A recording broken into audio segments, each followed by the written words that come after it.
السلام علیکم، میں سیاب محمود، امید ہے کہ آپ خیریت سے ہوں گے۔ بدھا بائی کے سہگل حویلی شیخ رشید احمد کی لال حویلی کیسے بنی؟ راولپنڈی کے بہڑ بازار سے جس کا بھی ذکر ہوتا ہے تو لال حویلی پر نگاہیں ضرور ٹکتی ہیں۔ حویلی کے آس پاس برسوں سے بسنے والوں کا کہنا ہے کہ کبھی رات کے اندھیروں میں یہاں حسن و جمال کے مداح سراؤں کی بھیڑ لگا کرتی تھی، سرتال کی محفلیں سجتی تھی۔ اب یہاں سیاسی شطرنج کی بساط سجتی ہے۔ لال رنگ میں رنگی یہ عمارت کس نے بنوائی؟ شیخ رشید کے پاس کب سے ہے اور راولپنڈی کی باقی عمارتوں سے قدرے مختلف اس رہائش گاہ کی تاریخ کیا ہے؟ یہ وہ سوال ہیں جن کے جواب ڈھونڈتے ڈھونڈتے ہر کوئی بہڑ بازار جا پہنچتا ہے۔ حویلی کے کچھ حصے جن میں مندر بھی شامل ہے محکمہ اوقاف کے پاس ہیں، جبکہ ایک حصہ شیخ رشید صاحب کا ہے۔ حویلی اندر سے کیسی ہے؟ کیسے ایک حویلی میں محبت کے لیے بنائی گئی راہداریاں سیاست کی بھول بھلیوں کی نظر ہوئی؟ کیا اس سے جڑی داستان کے کرداروں کو اب بھی لال حویلی کے اندر جا کر محسوس کیا جا سکتا ہے؟ یہ ایک ایسی کہانی ہے جس کا تعلق اس کی ملکیت سے جڑے قانونی تنازع سے ہے۔ شیخ رشید احمد اپنی کتاب فرزند پاکستان میں لکھتے ہیں کہ پاکستان بننے سے بہت پہلے کی بات ہے کہ جہلم کے ایک خوشحال ہندو گھرانے کے چشم و چراغ بیرسٹر دھن راج سہگل ایک شادی کی تقریب کے لیے سیالکوٹ گئے، جہاں انہوں نے بدھا بھائی کو محو رقص دیکھا۔ دھن راج کو بدھا کے گھنگروں کے جنکار اس قدر بھائی کہ وہ اسے دل دے بیٹھے۔ محبت کی اسی کہانی نے لال حویلی کی بنیاد رکھی۔ دھن راج بدھا کو اپنے ساتھ راولپنڈی لے آئے اور بہڑ بازار میں ایک شاندار حویلی بنوائی جو سہگل حویلی کے نام سے مشہور ہوئی۔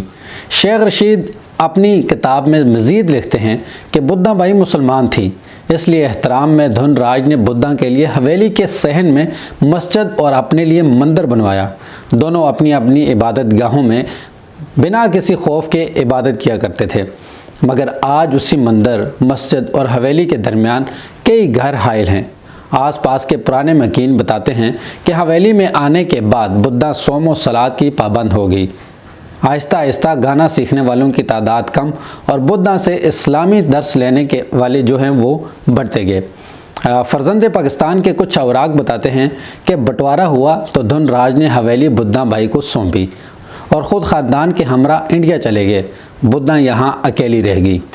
ادھر عدالت نے حویلی کو متروکہ ملکیت قرار دے دیا، جس کے بعد حویلی کے 20ویں حصے میں سے صرف وہی حصہ بدھا بھائی کو مل سکا جو آج لال حویلی کہلاتا ہے۔ عدالت میں بدھا بھائی سے جج نے کہا کہ وہ بیان دے دیں کہ ہندو ہو چکی ہیں یا دھن راج مسلمان ہو چکے تھے۔ اس دوران 2 بار عدالت کی سماعت ملتوی ہوئی کہ بدھا کو یہ بیان دینے پر قائل کیا جائے اور پوری حویلی صرف انہی کے حصے میں آئے، مگر اس نے عدالت میں کہا "We have shared everything except religion"، یعنی مذہب کے سوا ہم نے سب کچھ بانٹا۔ یوں حویلی کا بڑا حصہ ان سے چھن گیا۔ بہڑ بازار کی چھوٹی بڑی دکانیں اور گلیاں بھی کسی زمانے میں عمارت کے صحن کا حصہ تھی۔ شیخ رشید بتاتے ہیں اسی حویلی میں چوری کی غرض سے آئے چوروں نے ان کے جوان سالہ بھائی کو بھی قتل کیا۔ طرح طرح کے لوگ انہیں اکیلا پا کر حویلی میں جھانکتے۔ لوگ سمجھتے تھے وہ بہت امیر خاتون ہے جن کے پاس سونے چاندی کے زیورات ہیں، مگر دامن میں ادھوری محبت اور اس کے منقسم نشانی کے سوا کچھ نہ تھا۔ ایک رات بدھا بائی سہگل حویلی چھوڑ گئی اور کبھی نہ لوٹی۔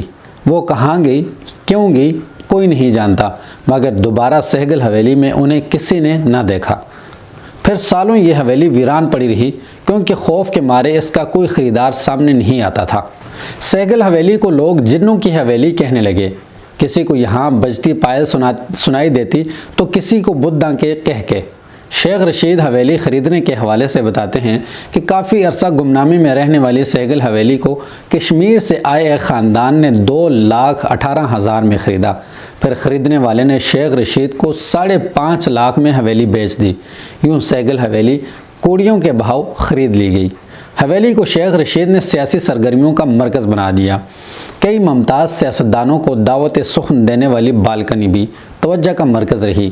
اسی بالکنی میں نوابزادہ نصر اللہ، نواز شریف اور الطاف حسین جیسے سیاستدانوں نے عوامی اجتماعات سے خطاب کیا۔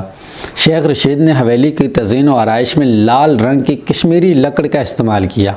نئے رنگ روپ میں ڈھالنے کے بعد اسے نام بھی نیا دیا گیا، لال حویلی۔ یہ نام بھی شیخ رشید احمد کا ہی دیا گیا ہے اور حویلی پر چسپاں اس نام کی تختی بھی سن 1980 کی دہائی میں لگائی گئی تھی۔ یوں بدھا بھائی کی سہگل حویلی شیخ رشید کی لال حویلی بن گئی۔